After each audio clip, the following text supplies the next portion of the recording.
الحمد لأهله والصلاة على أهلها أما بعد فأعوذ بالله من الشيطان الرجيم بسم الله الرحمن الرحيم قال الله تبارك وتعالى إن الذين يحبون أن تشيع الفاحشة في الذين آمنوا لهم عذاب أليم في الدنيا والآخرة والله يعلم وأنتم لا تعلمون صدق الله العلي العظيم. محترم و عزت منو تاسې دا څه خبرې شپه غور سره واوري او لږ فکر او سوچ باندې وکړي چې نن سبا دا فلمونو ډرامو معاشرې ته څه ورکړي دي. الکوان انجونې و څه ته برابروي، په کورونو کې ماحول معاشرات څنګه خرابوي. یو چا پر دې ډېره ښایسته لیکنه کړې ده. د دغه فلمو ډرامو د تاوانونو هغه خلاصه یې راایستلې ده. ما چې کله ولیدله نو ډېره مې خوښه سوله. نو ما چې د هر مسلمانه پرې ورسول زموږ ذمهواري ده. عزتمنو موږ تاسو ته درسوو، پر تاسو باندې دا لازمه ده چې هر کور ته ورسوي، هر رور او خور او مور او پلار ته ورسوي چې خدا نخسته اسینه چې د هغه کورنۍ هم په دغه مرضونو کې شکیل سي، هغه هم د دغه فتنو او مصیبتو سره مخامخ سي، کم چې روزمره په دې فلمونو او ډرامو کې و مسلمانانو ته انسانانو ته ورښکاره کیږي ورښول کیږي. هغه د دې خلاصه دا راایستلې ده چې په دغه فلمو ډرامو کې خلکو ته څه ورښیي. ښځه زنا کوي ولې؟ مور یې ناروغه ده یا حالاتو دې ته مجبوره کړي. یعنی فلم کې داسې ښکاره کوي ډرامو کې چې مجبوره سي حالاتو سره نو ته دا کار کولی سي. ښځه د خپل میړه سره خیانت کوي ولې؟ ځکه چې د دې د عمر څه زیات دی. پیغله د مور او پلار نافرماني کوي او د کورونو سره د خپل عاشقانو سره تښتي، ځکه چې عشق د دین او د هر اخلاقي ارزښت څخه دا قوي او مهم ګڼي. ښځه د کورنۍ اجازه او واده کولو څخه مخکې عاشق ته خپل ځان ور وسپاري، خپل نفس هغه ته تسلیم کړي، ځکه چې د هغه اعتماد پر دې باندې زیات سي. دا په دې نه خبره ده چې هغه د دې د عزت او د دې د بدن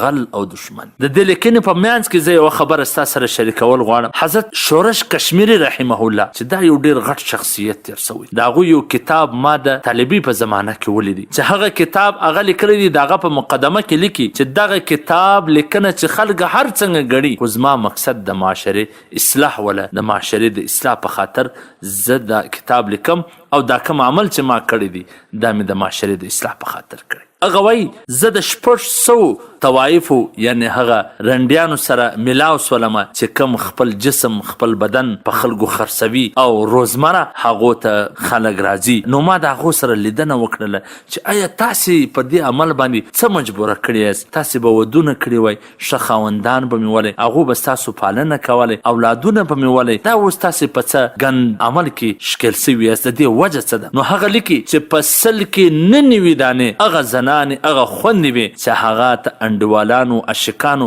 ځکه باغ کړې وله چې وبه غورځو وبه تښتېږو، داسې به خوشحاله یو، ما او تا به داسې ژوند کوو، داسې به کوو داسې به کوو. اخر چې به موږ د کوره څه وتښتېدل، هر څه به مې پر ده باندې قربان کړله، ده چې به زموږ څه خپله تقاضا او کار واخیستی، مازغه او دماغ به یې ځای ته رالو، نو زه ستا دپاره دغه ټول خاندان پرېږدم، دی به برته راسه وتښتېدی او زه به یوازې هلته پرېښولم. نو اخر به کور ته تللی نه سولم، د دې ویرې څه چې هغه مې مړه کوي، نو د دغه خلکو په لاس به د شپه تیر د تیرولو دپاره ورلم. نو اوس دا یې دلته ناست په سل کې نه وي دغه زنانې وي. نو دا فلمونه او ډرامې دغه رنګ عمل زموږ ستاسو و زنانو ته وښیي چې هغه د ضرورت په وخت کې چې واده یې نه ورکوي نو هغه دې د چا سره وتښتېږي. د واده څه د مخه خپل ځانونه ورته تسلیم کړي، اخر هغه یې ویډیو ځین جوړه کړي یا تصویران ځین واخلي، د ټوله خاندان سر هم ورټیټ کړي، خپل ځان هم ودې ته مجبوره کړي چې هغه خودکشي وکړي یا زهر وخوري یا ځان مړ کړي. دا ټوله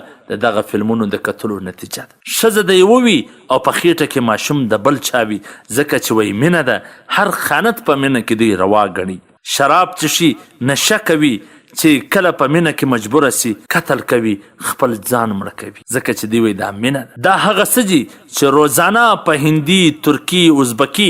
او په پښتو چې هر رنګه فلمونه او ډرامې دي په دې کې دغه تکراریږي و خلکو ته دغه عملونه او دغه تورې طریقې وښي. د دې ټولو هدف دا دی چې حرام حلال کی او د شرعي او ټولنیزي اخلاقي حدود او دیوالونه ونړوي او کورنۍ ژوند برباد کی، ترڅو اسلامي ټولنه په بېحیايي او بد اخلاقي مفاسدو اخته کړي، خلک د دینه لرې کی او تل ذهني غلامان پاتې سي. مجرم، غل، زناکار، د مور او پلار نافرمانه، لور او کذیبي، شرابخوره، نشه کوونکي، دا ټوله بې ګناه او په حق وګڼي ځکه دوی د حالاتو د مینې او ستونزو څخه مجبوره دي دغه عمل کوي او کومې پیغلې او ځوانان چې په دې بدبختي اخته دي هغو ته دا احساس ورکوي چې گویا ته پر حق باندې نو د بېلارۍ د نافرمانۍ چې کومې لارې چارې دي هغه ټولې د فلمو ډرامو څخه زده کوي او نن سبا د فردي او مزدوري رسنۍ د بیان ازادي په نوم باندې د دین د اسلام د مسلمانانو د دې ولس سره دښمني کوي دا ټول شان دی خپروي په دې معاشره کړي او هغه مسلمانان چې د دې سره په دې کې مرسته کوي تعاون کوي دغه شان نور ته رسوي پر خپلو پیجو ایډیانو فیسبوک یا داسې په ټي وي چینلانو کې دا شان نشروي د دې دپاره د الله جل جلاله سخت اعلان دی او د دردناکه د سخت عذاب ورکولو وعدونه ورته فرمایلی دي الله جل جلاله فرمای ان الذين يحبون ان تشيع الفاحشه في الذين امنوا لهم عذاب اليم في الدنيا والاخره والله يعلم وانتم لا تعلمون کم خلق چې غواړي په خلکو کې چې ایمان راوړي دي فحشي خوراکي بے حیايي خوراکړي د دې لپاره په دنیا او په آخرت کې دردناک عذاب دی الله پوهیږي تاسو نه پوهیږئ نو کم خلق چې دا عمل کوي د دې لپاره الله جل جلاله په دنیا او په آخرت کې دردناک عذاب تیار کړي نو دا غلطو عملونو څخه ځان وژغوري ځان وساتي بلکې چې کوم اسلامي رسنۍ دي اسلامي پیجونه دي اسلامي ایډیانې دي یا داسې اسلامي چینلونه دي یا اسلامي ریډیوګانې دي هغه خپرې کړي هغه په خلکو کې د هغه اورېدل په کورونو کې رواج کړي چې په خپلو زنانو په خپلو نارینهو په خپلو خلکو باندې دین واوري دین په زده کړي نو مسلمانانو ته پکار ده چې دغه د مزدورو رسنیانو مقابله وکړي اسلامي دینی رسنیو ته ترقي ورکړي په خلکو کې نشر کړي په خپل هم واوري په نور هم واوروي ترڅو د دغه خلکو ته موږ شکست ورکو ماته ورکو چې کم خلک زموږ په معاشره کې بې حیايي راولي کم خلک زموږ د معاشرې ځوانان تباهي سره مخامخ کوي و هغو ته موږ ماته ورکو نو ټول مسلمانانو ته دا پکار ده چې خپل اسلامي نشریات در هر مسلمان ورسوي در هر رور خور ورسوي در هر کور ورسوي نو محترمو عزتمنو خپل ځان او خپل ټولنه د دغه بېحیايي فحش ناکاره فلمونو او ډرامو سره وګرځوي خپل کورونه د دغه شانو څخه لرې کړي خپل لوڼې او زامن د دغه شانو څخه لرې کړي هسې نه خدا نخسته چې کم ور او کم نافرمانی په دې فلمونو او ډرامو کې شروع وي هغه ستا کور ته هم راننوځي یو ډېر غټ عالم یو ورځ په یو بیان کې ویله چې زه په یو فاتحه کې ناست ولم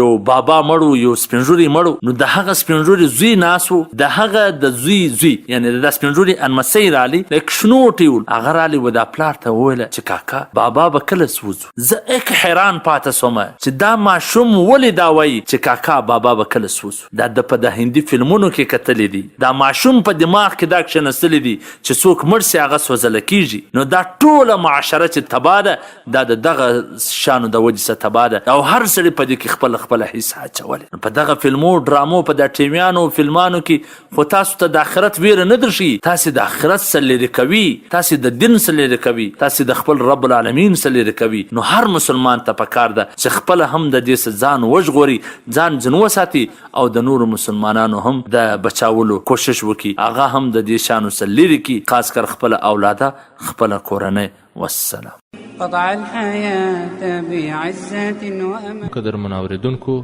تاسو د محترم مولوي عبدالرحمن سمیم صاحب و اصلاحي بیان ته واژواست بعزة وأمان فكرت في الدنيا فكانت منزلا عندي كبعض منازل الركبان وعزاء جمع الناس فيها واحد فقليلها